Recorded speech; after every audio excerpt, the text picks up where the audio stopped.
ditawari uang sampai 7 miliar. 7 miliar Pak, sama mobilnya. Ini karena 7 uang miliar ini. uang Tapi sampai tolak 7 miliar itu. Saya tolak. Mungkin karena duitnya belum ada. Enggak, sudah ada. Sudah ada. Karena posisi uangnya itu di dalam mobil, sekaligus mobilnya sekalian sama mobilnya suruh gitu bawa, misalkan. Tapi itu, minta apa orang itu? Ya minta untuk menang. Normatifnya mereka itu diamankan. Oh.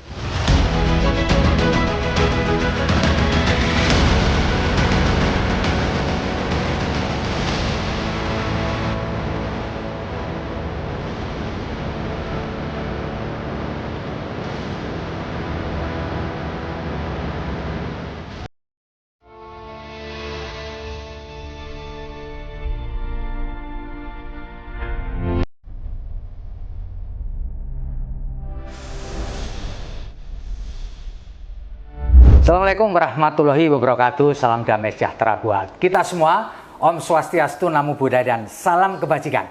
Saya Feby Mahendra Putra, Direktur Pemberitaan Tribun Network. Setahun ke depan kita akan menghadapi pemilu serentak. Di antaranya pemilu legislatif, memilih anggota legislatif, DPD, dan presiden serta wakil presiden. Di tahun yang sama kita akan menghadapi juga pilkada di seluruh Republik Indonesia. Dan telah bersama dengan saya Ketua Komisi Pemilihan Umum Jawa Timur. Beliau adalah Bapak Khairul Anam, atau saya lebih bagusnya manggil Cak Anam sajalah supaya lebih mudah. Assalamualaikum Cak. Waalaikumsalam Mas Feby. Iya, terima kasih Cak Anam. Anda sebagai Ketua Komisi Pemilihan Umum Jawa Timur tentu memahami potensi Jawa Timur di bidang potensi suara. Ya, suara pemilih maksud saya. Kalau bisa dijelaskan sampai detik ini, berapa sih sebenarnya potensi pemilih dari wilayah Jawa Timur dibandingkan dengan provinsi lain, misalkan Jawa Tengah, Jawa Barat? Tentu tidak bisa kita bandingkan dengan Papua, terlalu jauh. Silakan, Jana. Ya, terima kasih. Jadi kalau bicara terkait potensi elektoral untuk pemilih di Jawa Timur, Jawa Timur ini memang secara jumlah pemilih ini terbanyak kedua di bawah Jawa Barat. Ya. Jadi untuk Jawa Timur kurang lebih pemilih kita 30.500.000 dan itu menjadi termasuk terkategori jumlah pemilih yang sangat banyak, signifikan lah ya. Sangat signifikan, dan itu tersebar di 38 kabupaten kota di Jawa Timur, 666 kecamatan, 8.494 desa kelurahan. Jadi merupakan wilayah yang memang baik secara jumlah maupun secara kuantitas sekaligus secara kewilayahan kita sangat besar. Ya, karena beberapa waktu yang lalu budayawan kita Cak Nun atau MH Ainun Najib bilang bahwa pemilu 2024 ini sebenarnya sudah diatur jauh-jauh hari lah. Siapa pemenangnya itu sudah diatur gitu ya. Dan tentu saya yakin Cak Anam punya keyakinan sendiri karena sebagai penyelenggara pemilu tahulah apa yang mungkin pemilu di kita ini di zaman kayak gini nih bisa diatur, bahkan bisa diketahui hasilnya sebelum pemilu dilakukan. Gimana Cak Anam? Ya, saya kira lontaran-lontaran semacam itu cukup sering dilontarkan oleh banyak pihak ya. Saya tidak menyebut persen-persennya ya. Tapi kami bisa memastikan bahwa proses pemilu maupun pilkada ini betul-betul dilaksanakan dengan kompetitif ya, kompetitif secara fair.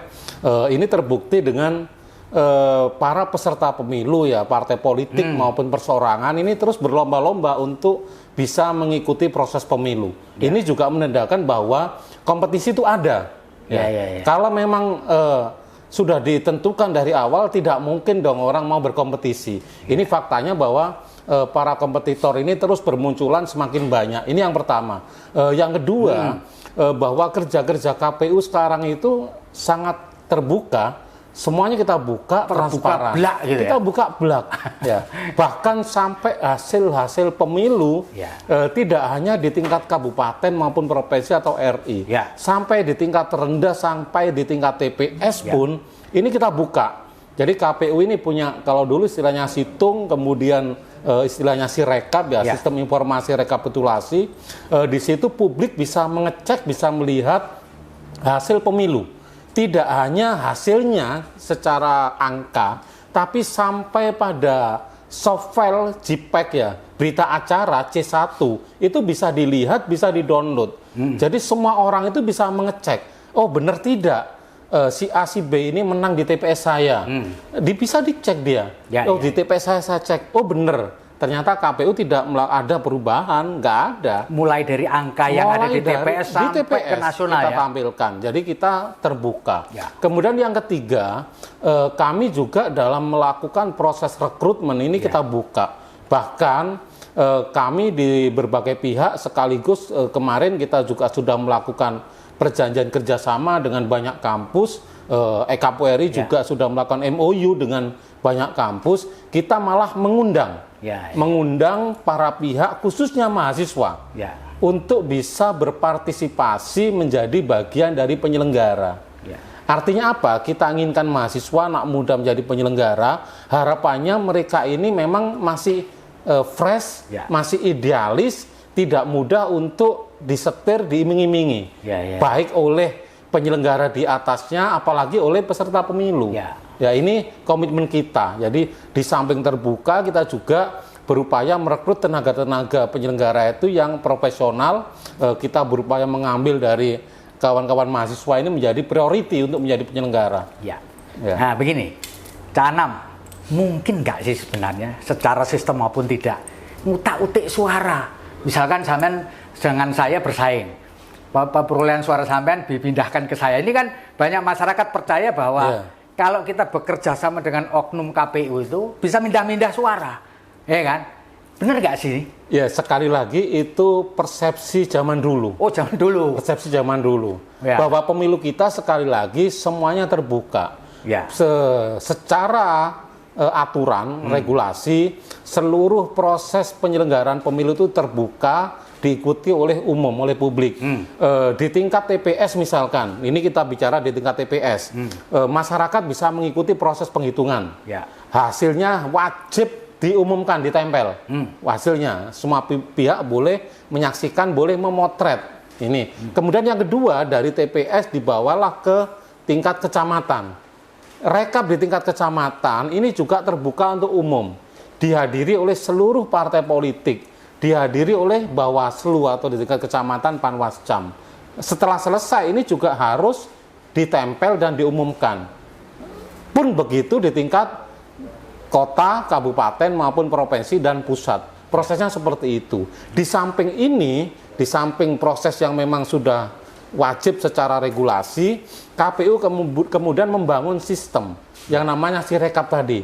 Sirekap ini memang tidak diatur oleh undang-undang, tapi ini sebagai inisiatif baik dari KPU agar apa? Agar menjaga, mengurangi proses yang mungkin kemungkinan curang tadi. Dengan apa ya? Dengan sistem, dengan aplikasi. Caranya bagaimana? Ketika hari H TPS, KPPS sudah selesai melakukan proses penghitungan, KPPS memotret hasilnya, istilahnya C1 plano, dipotret, dikirim kepada server KPU, hasil image ini secara otomatis melalui sistem OCR, Optical Character Recognition, ini berubah menjadi angka digital. Ini yang kemudian dilakukan rekapitulasi, dipublikasikan melalui Sirekap.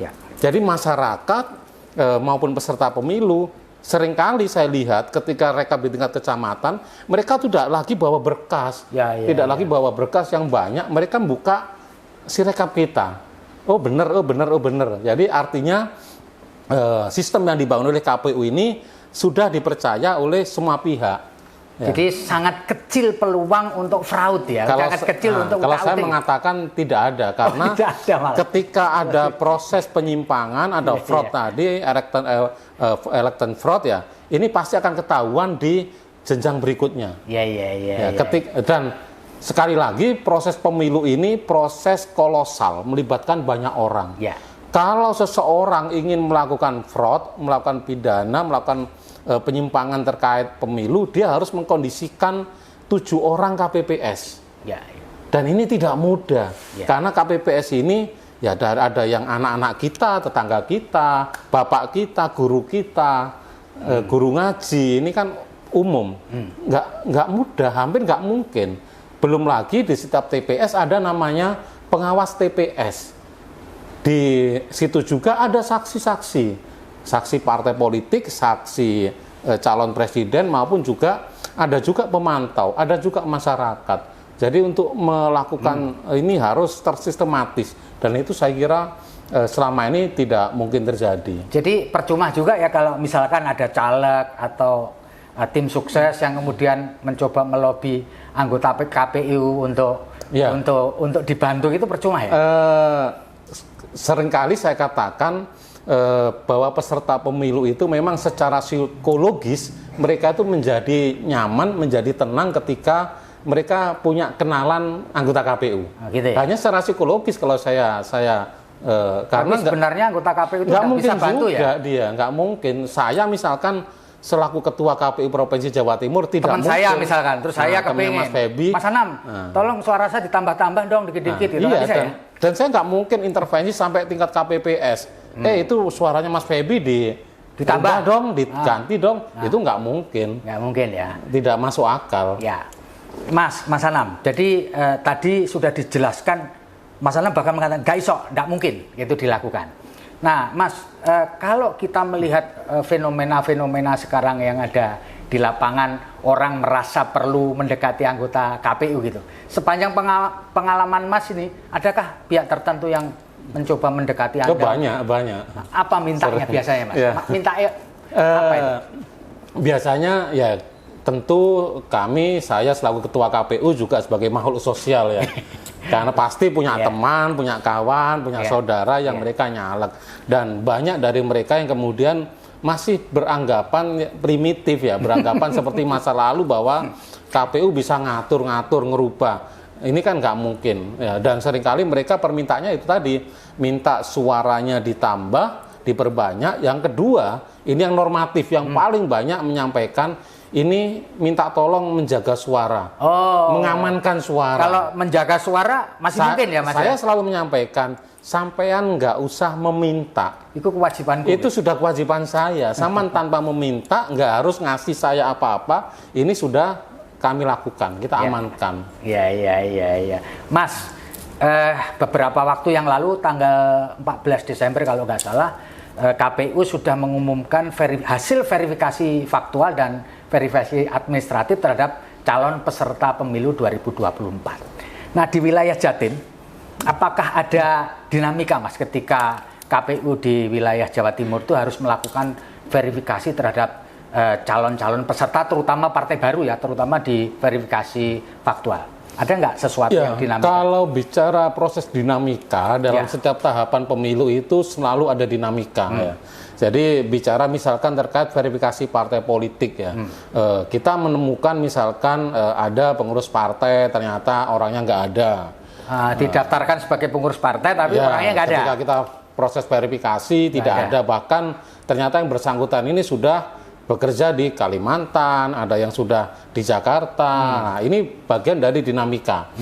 Tapi kemudian memang di regulasi kita itu diatur bahwa ketika memang tidak ditemukan pihak di tingkat ini proses verifikasi ini kan di tingkat kabupaten kota ya lebih banyak. Diatur juga bahwa di situ maka kemudian pimpinan partai di atasnya ini bisa kemudian menunjuk yang baru misalkan, yang baru. Jadi ada juga misalkan dinamika misalkan yang diajukan ternyata tidak mengakui, kemudian mencabut, ini banyak. Ya, jadi itu yang kita katakan dinamika. Tapi termasuk ini ya, Mas ya, kader rangkap ya. Seseorang ternyata menjadi kader sejumlah partai. Tidak hanya sebagai kader, bahkan ada beberapa pengurus ini yang juga terdata di pengurus partai A dan partai B. Tapi sekali lagi proses verifikasi ini kan ada tahap pertama, ada tahap kedua. Jadi ketika tahap pertama ini kita temukan yang seperti itu, kita sampaikan kepada partai politik kemudian melakukan perbaikan. Ya. Dan dalam proses verifikasi faktual ini, kami juga tentu selalu berkoordinasi tidak hanya dengan partai politik melalui LO. Jadi partai politik ini semua memiliki namanya LO, License of Officer, dan yang menghalalkan hubungan KPU dengan partai ya lewat LO ini. Jadi kawan-kawan di tim ini kontak siang malam. Di satu sisi kami juga berkoordinasi aktif dengan Bawaslu. Ya. Karena proses-proses verifikasi ini kawan-kawan Bawaslu terus melekat mendampingi kita, baik di provinsi ketika kita proses verifikasi kepengurusan maupun juga di kabupaten kota melakukan verifikasi keanggotaan. Jadi Bawaslu selalu mengawal, mengikuti. Ada juga dinamika, ini juga kemarin juga sempat kita disidang oleh Bawaslu yang dianggap temuan, misalkan terkait diperbolehkannya proses video call. Video call ya. Awalnya memang KPU RI belum ada aturan, tapi kemudian KPU RI mengeluarkan surat bahwa diperbolehkan menggunakan video call, ya, sehingga dalam proses itu kita melakukan proses verifikasi ini juga tidak hanya mendatangi maupun mengumpulkan, tapi juga kita menggunakan sarana teknologi informasi yaitu video call. Ini yang kemudian oleh Bawaslu dinyatakan ini melanggar. Ya, tapi kemudian dalam proses sidang sudah bisa kita buktikan bahwa memang ini di peraturan KPU tidak diatur, tapi ada surat edaran dari KPU RI bahwa ini diperbolehkan. Ya. Itu termasuk bikin video sendiri gitu ya? Nah, termasuk video recorded. Ya, ini juga diatur oleh KPU yang dianggap oleh Bawaslu ini juga melanggar secara administratif ya. Tapi sekali lagi ini bagian dari dinamika dan semuanya sudah clear, sudah selesai. Ya, Mas Anam, ada anggapan ya di masyarakat bahwa lolosnya partai-partai baru semacam Partai Gelora, Partai Kebangkitan Nasional, dan lain-lain itu memang sebenarnya sengaja diloloskan untuk menghadapi partai induknya atau menjadi counterpart dari ini. Kalau KPU sendiri sudah ngomongnya wes lolos wes, meskipun tidak memenuhi syarat sebenarnya supaya dinamika politiknya bisa menjadi lebih dinamis lagi gitu. Benar ya, Mas? Kalau saya memastikan itu tidak benar lah. Tidak benar ya? Iya, jadi tidak pernah ada instruksi ya? Ada arahan dari pemerintah atau orang pihak luar agar ini loloskan biar ini nggak ada. Jadi tidak ada instruksi Partai Umat nggak usah dilolosin, nggak ada ya? Ada. Jadi semua kita perlakukan sama karena prinsip kami sudah diminta oleh KPU RI bahwa kita itu harus menjaga kedekatan yang sama. Jadi semuanya kita harus berupaya sebaik mungkin berkolaborasi dengan banyak pihak termasuk partai politik. Jadi kalau kemudian ada anggapan oh ini si partai ini diloloskan dalam rangka untuk menghantam partai yang satunya, menggembosi itu sebelumnya gitu ya? Kita sudah tidak menjangkau ke sana. Jadi ini sudah bukan urusan kami. Urusan kita adalah memastikan bahwa apa yang disampaikan oleh partai politik ini benar. Dan benar ini kita buktikan dengan proses verifikasi secara faktual. Dan proses faktual ini semua ada dokumentasi. Jadi kalau kemudian ada para pihak yang ini enggak kamu faktual misalkan, kita punya dokumentasi semua, foto, video, ini kita wajibkan semua harus terdokumentasi. Karena kerja-kerja kita itu harus tertib, harus terdokumentasi dengan baik, sehingga ketika ada gugatan, ada permasalahan, bisa kita langsung tunjukkan bukti-buktinya. Itu yang selalu muncul sesudah atau menjelang pemilu adalah soal daftar pemilih tetap. Selalu saja jadi persoalan. Ya. Nah, bagaimana sebenarnya antisipasi supaya isu ini tidak terulang? Bahwa DPT itu cacat lah, si konstituennya nggak masuk DPT lah dan sebagainya. Dan untuk pemilu tahun 2024 ini kira-kira apa yang dilakukan untuk meminimalkan isu-isu semacam itu, Mas Am, terutama di Jawa Timur? Ya, KPU RI sejak 2017 sebenarnya sudah mulai menginisiasi namanya daftar pemilih berkelanjutan. Artinya bahwa proses pemutakhiran data pemilih ini tidak hanya kita lakukan ketika proses tahapan pemilu. Jadi kemarin-kemarin beberapa tahun ini sebelum proses tahapan sudah berjalan, kami terus melakukan updating terkait data pemilih. Jadi kami berkomunikasi dengan para pihak, Dispenduk khususnya, kemudian dengan TNI Polri, Dinas Sosial, ini dalam rangka misalkan kita mengupdate pemilih yang memang sudah meninggal. Ya. Jadi sebelum proses pemutakhiran jauh hari sudah kita update terus. Kemudian pemilih pemula, khususnya dari TNI Polri, ini juga kita selalu meminta update masyarakat yang dari sipil menjadi TNI Polri untuk atau kita sebaliknya drop, ya? Atau sebaliknya. dari TNI Polri yang jadi kemudian purna, pensiun menjadi sipil. Ini juga kita update. Kenapa menjadi penting? Karena faktanya memang di lapangan cukup banyak Bapak Ibu Purnawirawan ini yang tidak mengupdate status kependudukannya. Jadi masih mencantumkan di KTP-nya sebagai TNI atau sehingga Polri. Dia tidak punya hak pilih ya. Nah, sehingga kita cabut lah. Dengan kita berkoordinasi dengan para pihak TNI Polri secara kelembagaan, kita mendapatkan data pensiunan. Jadi meskipun di identitas mereka sebagai TNI Polri, tetap berupaya kita masukkan ke daftar pemilih. Kemudian kami juga menjalin perjanjian kerjasama dengan, ini di Jawa Timur ya. Di Jawa Timur kita menandatangani perjanjian kerjasama dengan Kemenak Jawa Timur misalkan, dengan Dinas Pendidikan misalkan. Ini fungsinya untuk mengupdate data pemilih pemula di sekolah-sekolah, baik di lingkungan Kementerian Agama maupun di Dinas Kependidikan. Jadi kami secara berkala mengirim data yang hasil kita update kita kepada Kemenak maupun Dinas Pendidikan. Dinas Kemenak juga sekali sama mengirim data kepada kami secara berkala, siswa-siswa mereka yang sudah 17 tahun yang di lingkungan Kemenak maupun di lingkungan Dinas Pendidikan. Berikutnya juga Mas, kami 2 bulan ini juga mengupdate pemilih-pemilih kita yang ada di lokasi khusus. Ya, lokasi khusus ini ada namanya pondok pesantren, ada lapas ya, ada rutan. Lapas, rutan, ada juga di panti-panti sosial.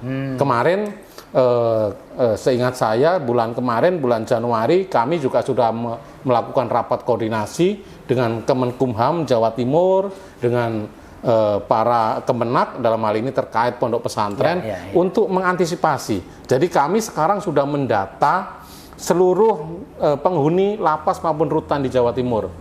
Sekaligus kami juga sudah meminta kabupaten kota untuk mengundang para pengurus pondok pesantren untuk mendata santri-santrinya. Tujuannya apa? Tujuannya untuk memastikan bahwa mereka yang ada di lingkungan ini terdata sebagai pemilih. Yang kedua, tujuannya adalah kita akan mendirikan TPS-TPS di lokasi khusus ini. Jadi jumlahnya berapa? Oh, lebih dari 100, ada 200, maka kita dirikan TPS. Per hari ini kita sudah mendapat pengajuan 275-an TPS di lokasi khusus, baik di pondok pesantren maupun di lapas atau rutan. Ini sudah. Ya, ini upaya-upaya kita untuk memastikan agar DPT tidak jadi soal. Kenapa? Karena DPT ini seringkali diremehkan, tidak terlalu dianggap oleh peserta pemilu. Tapi ketika ada problem, dia tidak masuk misalkan, itu DPT ini selalu menjadi menjadi kambing hitam, menjadi bahan utama untuk menggugat ke Mahkamah Konstitusi. Nah, ini yang tidak kita inginkan. Mas Anam, pemilu atau tepatnya Pilpres tahun 2024 ini dianggap ya sejarah barulah karena ini bersamaan gitu ya. Di Pilpres beberapa waktu yang lalu ada fenomena menarik, yaitu di suatu wilayah calon tertentu itu suaranya 0. Ya kan? Lalu orang mengatakan nggak mungkin lah mosok 0 gitu kan. Mosok 1 pun tidak ada yang memilih. Kalau menurut Mas Anam sebagai penyelenggara pemilu, gini ini biasa saja atau gimana sih? Ya, kalau saya menyampaikan karena ini faktanya memang terjadi ya, dan dari pemilu ke pemilu kita anggap karena faktanya terjadi ya kita anggap biasa. Dan faktanya memang ya beberapa tempat memang kita temukan ada calon 1 ini 100%, calon 2 0. Dan sebaliknya ada yang calon 2 ini 100%, calon ini 0. Dan ini kami sampaikan ini sering terjadi memang di lokasi-lokasi tertentu, lokasi khusus ya. Contoh misalkan di pondok pesantren ya. Di pondok pesantren ini memang karena ketokohan di sana ada Pak Kiainya, misalkan ketika sudah memang mereka mungkin mengada instruksi atau mungkin sudah kesepakatan harus milih calon A ya.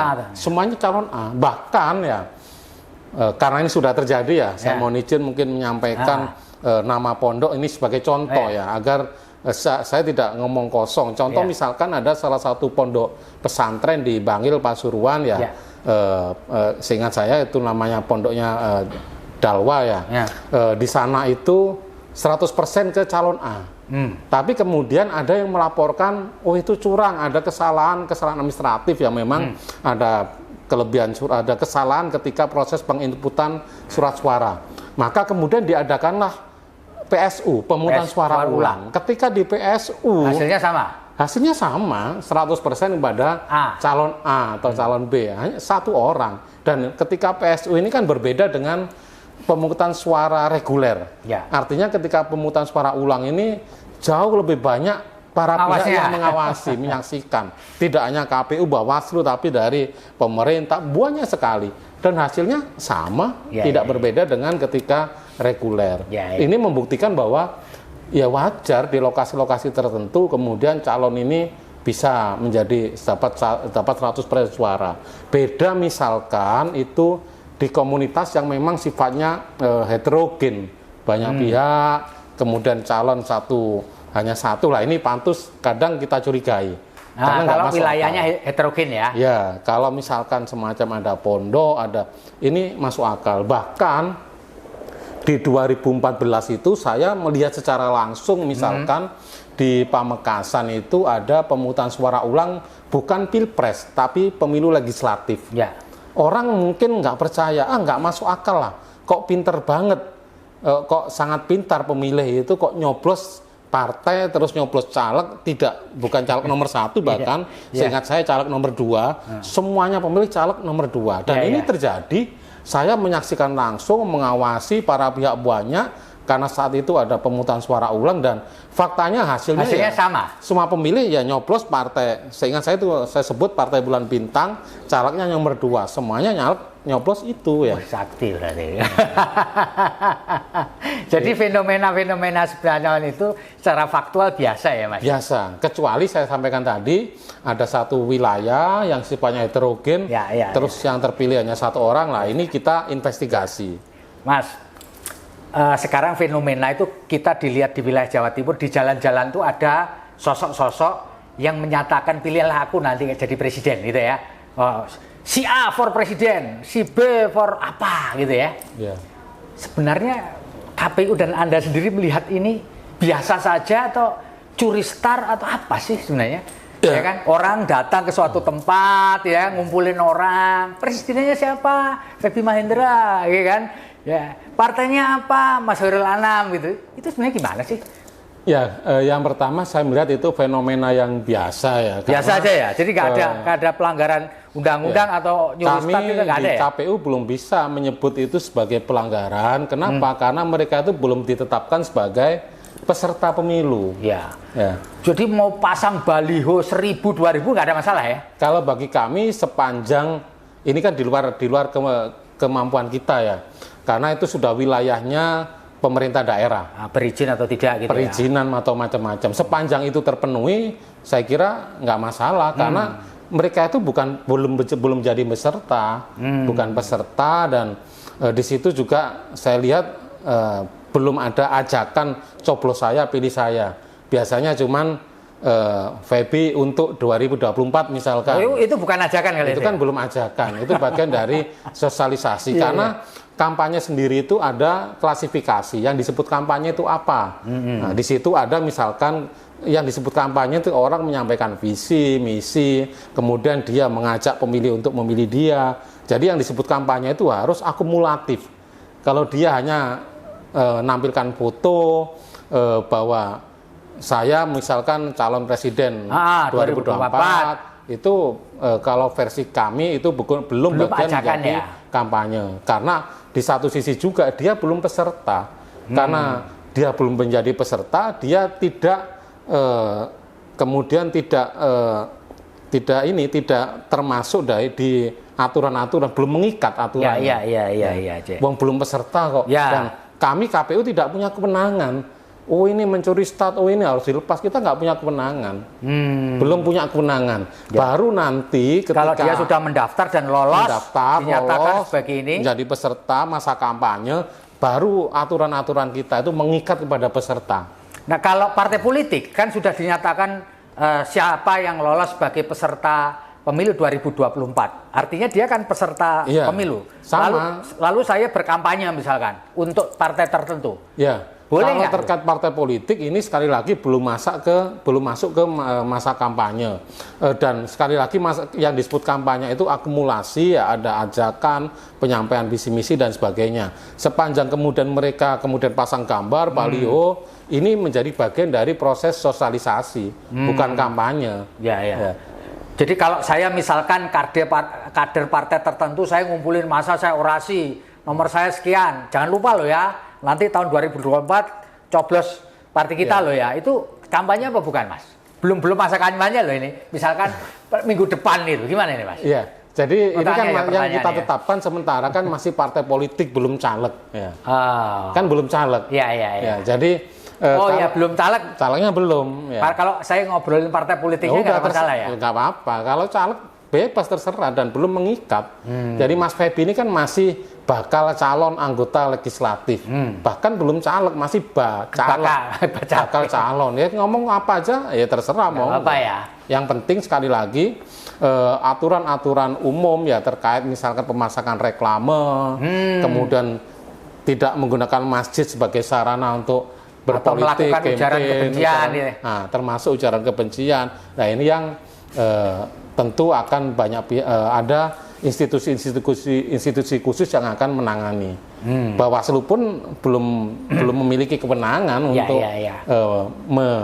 melarang sebenarnya. Ya. Kalau menurut Mas Anam pribadi ke depan, apakah fenomena seperti sekarang ini perlu diatur nggak sih Mas?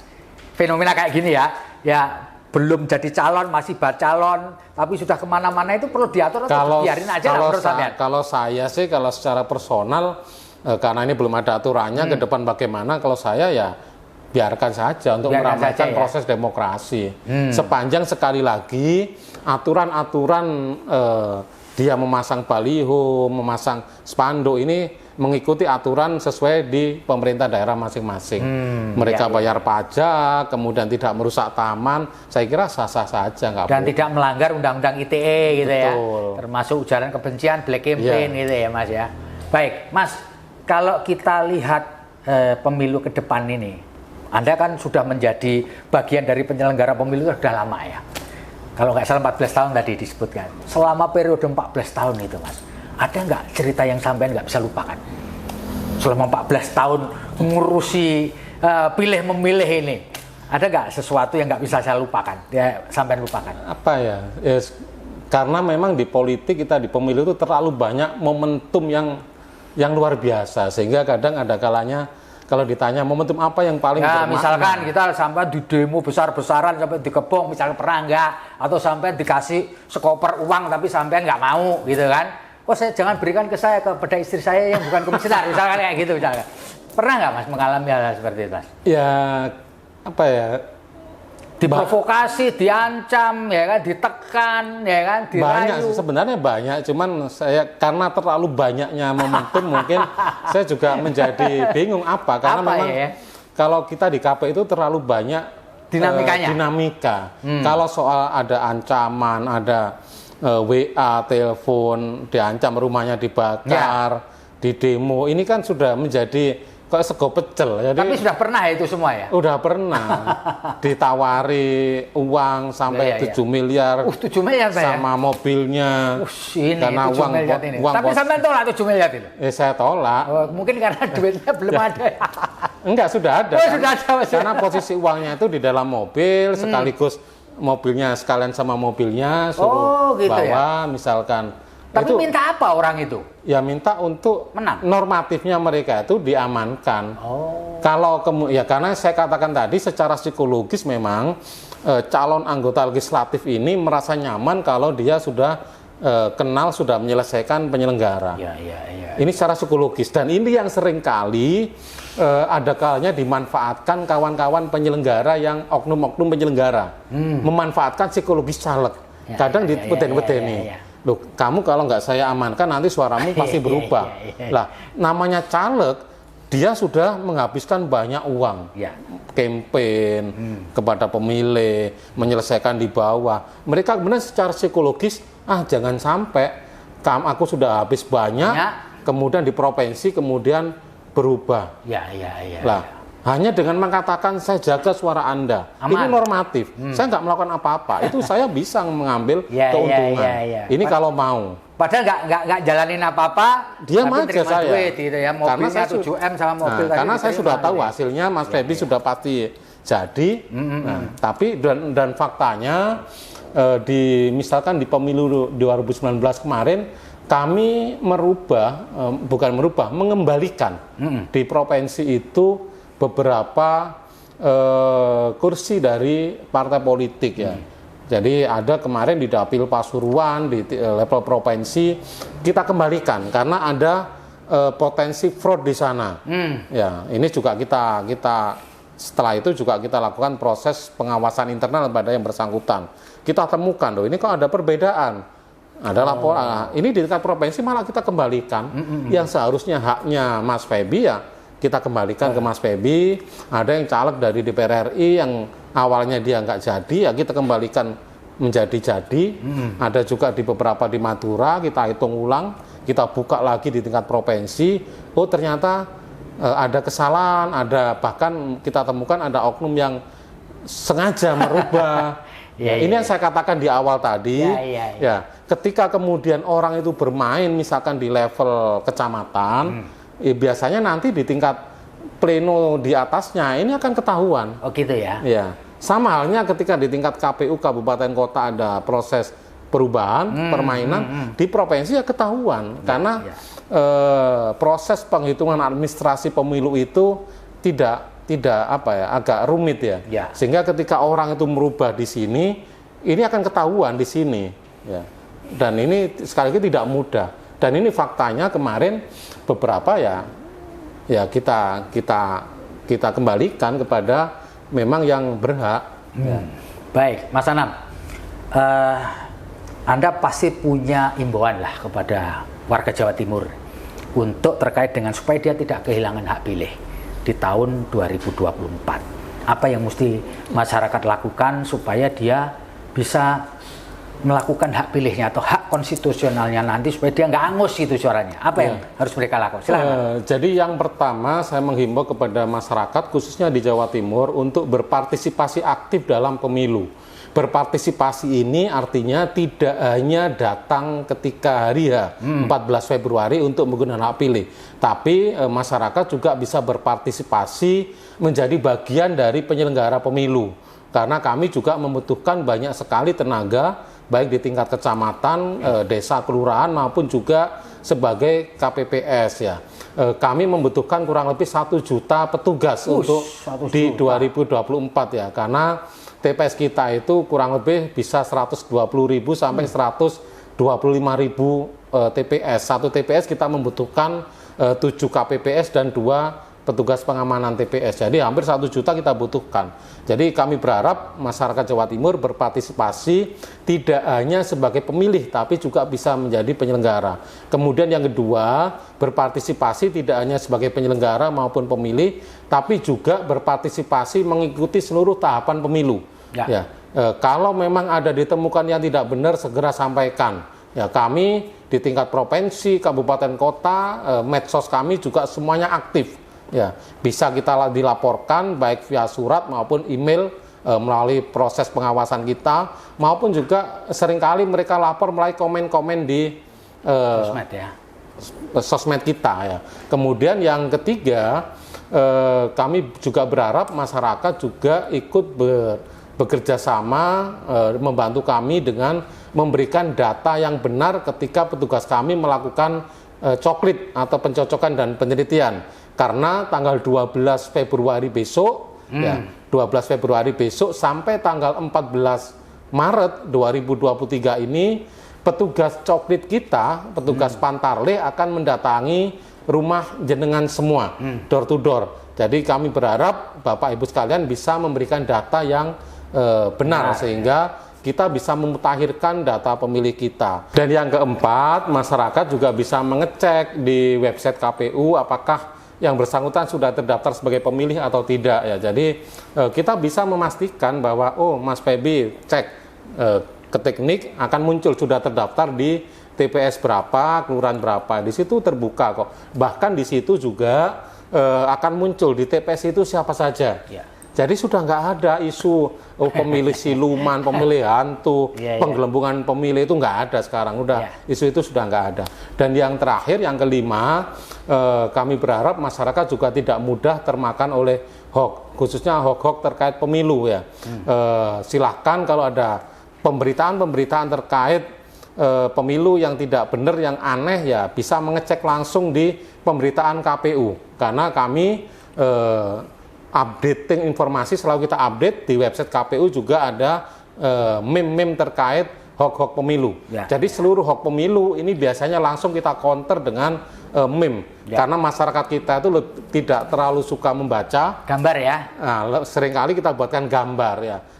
Itu ya. Jadi karena hari-hari ini hoax ini luar biasa dan masyarakat semua informasi melalui tangan, melalui genggaman tangan, jadi hoax pemilu ini menjadi sesuatu yang cukup serius kita upayakan untuk kita berantas. Iya. Tribuners, demikian ngobrol kita dengan Ketua Komisi Pemilihan Umum Jawa Timur, Pak Khairul Anam atau Canam. Tidak terlalu lama, tetapi rasanya kita semua sudah cukup jelas bahwa pemilu 2024 adalah pemilu bersejarah yang kita harapkan nanti menjadi ajang atau momen yang menggembirakan. Bukan menakutkan, tapi menggembirakan, berjalan lancar, fair, dan menghasilkan pemilu atau pemimpin-pemimpin kita ke depan yang berkualitas. Demikian, saya Feby Mahendra Putra, pamit undur diri. Terima kasih Pak Khairul Anam atas ngobrol kita. Demikian, Assalamualaikum warahmatullahi wabarakatuh. Salam damai sejahtera buat kita semua. Om Santi Santi Om, Namo Buddhaya. Salam kebajikan dan jangan lupa tetap bahagia.